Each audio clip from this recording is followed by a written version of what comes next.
We've been talking with a lot of players over the last 12 to 18 months.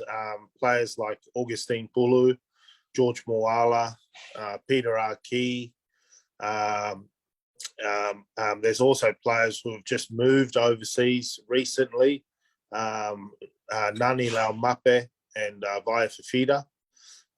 Israel Folau is ready to jump on board, so he'll come straight into the team or in the squad next year when our PNC rolls around. So there's a host of players there, and hopefully on the back of those players arriving, it may turn some players to put on the red and white as well.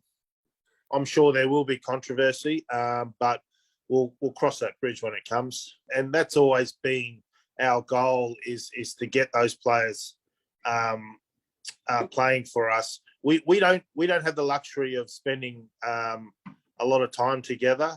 So we've, due to the fact that we got players all over the world, coming together for a short period of time is very hard to get the team playing the way we want it to play. So the biggest change we can make in terms of getting wins is actually improving the class of player that we have, and changing this rule does that straight away.